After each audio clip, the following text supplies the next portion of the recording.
There isn't much that isn't taking flight in Hannah Percy's life these days. I hope to be a commercial pilot. I'm going to go to flight school. But first, she wants to soar to gold at the Olympics This is my race board for the season. in snowboard cross, Hannah, on course. an event where 4 riders take off on a course with jumps and rollers. And just pretty much try to outrun everybody down to the bottom. Remember the first time she beat you? Oh, yeah. She was probably 10. Hannah's parents were pro snowboarders in the 90s, Her board is like a connection to her feet. but their daughter carved her own way in the sport early. This was one of my jerseys from Youth Olympics. At 16, she moved from Truckee, California to Maine to attend the prestigious Gould Academy, I have my Gould Rider of the Year. and her career took off. Normally, Team USA's top snowboarders would go on to a development team, then a pro team before something like an Olympics. Hannah's results were so good, she skipped the development team, went straight to the pro team, and is now, at the age of 18, a legit contender to go to Milan Cortina. We have 6 girls competing for 3 spots right now. One of whom, Before they're riders into the start gate, I go and I'm like, still Macarena's like her mom taught her at the age of 8, to unlock stress and lock in on her goal. it's not that I like winning, I just kind of have to win. Coming up on this Dying to Ask, the road to Milan Cortina. How can somebody be so nice and so likable and yet also be so ruthlessly competitive at the age of 18? How an 18-year-old was able to rise so quickly in snowboard cross, and how Hannah stays grounded when life and its possibilities seem so endless right now. And my favorite attribute, grit, where Hannah's comes from, and the mentor who taught her how to dig in. Download Dying to Ask on Apple or Spotify, or you can watch my interview with Hannah Percy from her garage in Truckee, California on YouTube. So you're 18 years old, and when you were 16, you left Truckee and moved across the country to go to a very specific school because you had a very specific goal. Yes. I heard of Gould Academy through my snowboard racing time, and I wasn't quite satisfied with my team that I had here. And so when the opportunity came, I talked to my parents, and they wanted just the best for me.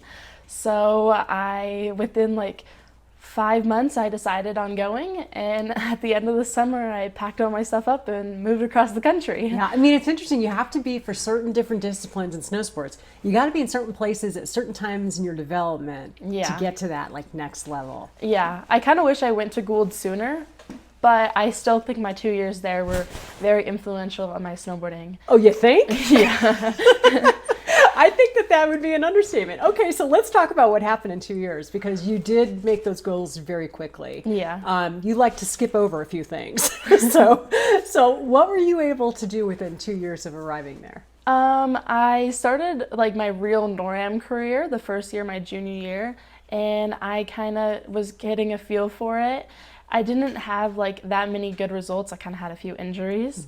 But by the end of the year, I won my first NORAM in Mount St. Anne. And so that was pretty much, I was finally felt like I was getting on pace. So then senior year started, I went to my first NORAM and I got 3rd. And then I felt like I was going to continue it. So then I went to, I think, Gore Mountain, and I got 2 first places. And so it kind of just I kept the momentum going. I started my first World Cup in Montafon, Austria. It was the biggest race of the season, and I got 27th, which was just okay. But then I went to Mount St. Anne, where I had previously won my first NORAM, and I actually qualified there and got 16th. And so that's what kind of got me on the U.S. snowboard team.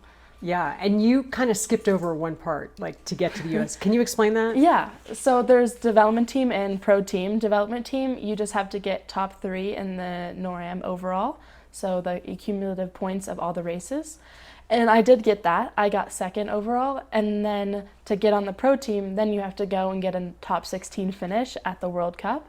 And so then on the very last race of the season, I went and I got 16th, which just put me into the criteria for making pro team. Wow. So here you are, you're 18 years old, youngest on the pro team, I assume, Yeah. and have a shot here in the next couple of months to make the Olympic team.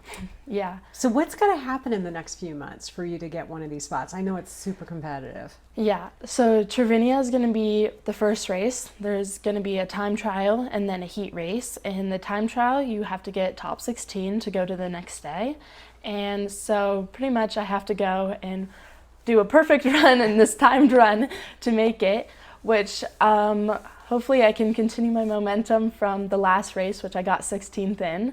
And so once I do that, it's no guarantee that I will make the team, but if I make a top 16, it's a lot better of a chance. Yeah. And then after that, there's 2 races in China. And so those are going to be a sprint course. And so they're probably not going to have any turns. It's just going to be straight start section into some jumps.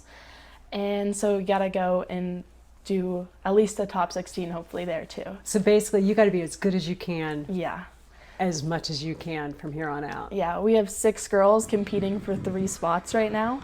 Hopefully we can unlock another spot for the Olympics. In Mount St. Anne last year, my getting 16th put me into the top 32 of the World Cup list, and so I opened another Olympic spot. They had 2 before, and then after that they have 3, and so hopefully Yeah. the next one with 6 girls racing, we had 4, so more people get to go. Yeah. This is the second time I've interviewed you in the last couple of months, and I've made the comment to your mom that you are very sweet and you're just really lovely to talk to. And she said, "Oh, there's another side." She said you are extremely competitive. Yeah, I mean it's not that I like winning. I just kind of have to win. Explain that. I feel like I put the most pressure on myself. My parents obviously have some pressure on me, but out of everybody, it's if I'm not riding well, I'm gonna be the most disappointed. And so it's even small things, my best friend when we were growing up, we would do sports and I just had to beat her because then I had to be good at something. But you do it with a smile on your face. Yeah, I mean, I don't like to be competitive and mean to people. It's I don't want to be aggressive competitive. I just want to do it fair and square win. But you do want to win. Yeah. What is it you love about border cross?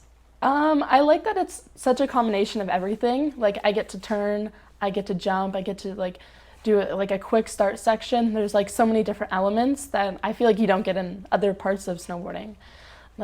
I get to do big air jumps pretty much while also racing for other people down the course. And I think the pressure of people racing with you, I feel just makes you ride better. And so I think with other people, I always do better. For people who have never seen it, how would you explain what the goal is from the top to the bottom?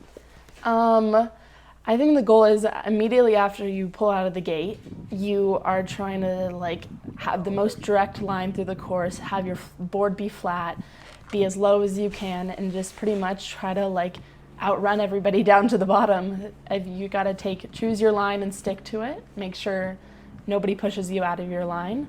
And I think just pretty much trying to outrun, be the most perfect throughout your run. Is it always 4 people? Yeah, it used to be 6, but they've cut it down to 4. Okay, so at the top, the 4 of you are lined up. Is there much talking before gate goes down and you go? At World Cups, no. No? Normally you talk to your coach. Your coach is this is on the course, good luck. And then you get in the gate and it's just up to you. And so, I mean, you get to choose based on your time trial, which gate you get. And so that's kind of all you talk to each other about. You're oh, I'm going number 2 gate. And then at World Cup, everybody, it's their job to race. So they're very focused on the goal. You could probably say you got some of your talent from your parents. I think Both so. your parents were on the U.S. team or competed at the pro level back in the 90s. What have you learned from them in terms of being a good competitor? I think a good competitor that they are always be friends with everybody and don't take it, it's not always so serious. Like my mom pretty much went to all my races with me, and she always had me like having fun there. And I think sometimes people get a little too serious, and she's really taught me to be like, enjoy it and have fun while you're doing it. That's kind of rare, because I will tell you, as a parent with kids in sports, youth sports, no matter the level, can get kind of, what's the word I'm looking for? Gnarly and inappropriate. Yeah. So what a great example like that she set for you on that. I mean, she always wanted me to win, and she'd be screaming yeah. on the course for me to win. But before I would race, she would always have me do the Macarena in the gate to make me less nervous. And so I kind of have been doing it since then, since I was probably like 8 years old. And I think dancing and like doing the Macarena in the gate actually does make me less nervous. Do you think that also helps from like a mental health sports psych standpoint too? Yeah, I think it's like, my like sports psych, she like tells me to have like keys to like before a race, or like keys while you're doing the race. And I think that's how I know it's time to race, is like I do like my Macarena. I love it. Could you share maybe for somebody who is maybe just trying to kind of level up their life and get a little bit of like what you have as an athlete, if that's one to have like one of those things to go to during a stressful time, what's another one that you could share with us? I think what I think makes best athletes is being committed to the sport and having fun while doing it. I think like commitment and fun are like my most important like parts of my sport, because I feel like maybe it might be only me, but I have so much fun while doing it, and I think if you're not having fun while doing it, you're probably not going to ride as well. And so I think if you find like a part of snowboarding that like brings you the most fun, you just stick to that and keep going, and like probably commit to that. That's what I did. I had the most fun racing, and I've committed to it fully. Yeah, and then some. What's your Olympic goal? This year, I'm hoping I can just make it. That's kind of my goal for this year. But I mean, I want to go to a few more at least. I mean, there's France next, and I think, and then there's Salt Lake in 2034, and that's gonna be like, I feel like my prime age for the Olympics. I mean, at least in my sport, most people are older, and so 2034 Salt Lake is gonna try to be my goal for gold medal. Yeah, and so I mean, because you are kind of young in your sport, which is interesting. Yeah, I'm definitely on the younger side. I mean, the best girl in Bordercross right now is only a year older than me, but like age range, most people are like over 25. Yeah. And so old people. I'm just kidding. And comparative to like half pipe and those, a lot of them are a lot younger. Right. And one of my teammates is 43. Yes, Nick. Yes. Nick is one of my favorite athletes to follow, Nick Baumgartner. Yes. What advice has he given to you? He is all about grit. That's like his number. We have team meetings, and he's all about grit. He thinks that is like one of the most important things about snowboarding. So it's kind of become a joke on our team. It's like when we had a hike up because the chairlift was closed, he was like, "This is just building your grit." Thanks, Dad. But like I think he's a perfect example of somebody who keeps having fun doing it, and he's so committed, and I think he loves it, and I don't know if he'll ever stop. Yeah. He might do this until he's on his deathbed. Well, you have a really good role model there on the team with that. Yeah. And then growing up in this area, you grew up in the Truckee area, had to move away to pursue the sport, but can you talk a little bit about just the Olympic legacy and the like high level of sportsmanship you get out of this area? Yeah. And how that's kind of shaped you as well? I think there's so many amazing skiers and snowboarders here. So I grew up like riding with Jeremy Jones's kids, and they're amazing snowboarders. And like every time you enter Palisades, you see the Olympic rings. You walk by the Funatel and it says the Olympics in whatever year they were there. And I think I didn't know at the time when I was younger about how amazing where I grew up was. But once I left, I realized I was like, everybody wants to live here. This place is actually pretty cool. And so I'm very grateful for my parents having this house here that I've lived in my entire life. And so, I mean, I totally could end up living here too, just because there's so many amazing mountains, there's so many amazing people. And I feel like every time I go snowboarding, there's somebody else that I'm like, oh, I'm pretty sure he went to the Olympics. Or there's even like, I met Zeb Powell snowboarding just like randomly, and I actually raced him Wow. on one of the watercross courses at Palisades. So to wrap it up, like, what would being an Olympian mean to you? It would mean the world. I don't even know if I would like, I've thought about it in my head and being like, thinking of myself as an Olympian, and I like don't believe it. I don't know if I would ever believe it, because it seemed like such a far away goal for so long, and I just, going to the Olympics would be probably the experience that would like just be the lifetime experience that I've been wanting. At 18. Especially for border cross. I mean, I always, when I did gymnastics, I was like, oh, I want to go to the Olympics, but like it was never reasonable. But like border cross is actually becoming like a reasonable dream, and I can't believe it. Like I wake up each morning and I like forget that I'm actually so good at this sport. Yeah, and you're close. So close. And it's close. All right, well, best of luck. Thank you. Thanks for checking out Dying to Ask The Road to Milan Cortina. You can take the show on the go by downloading it on Apple or Spotify, and you can always watch it on YouTube.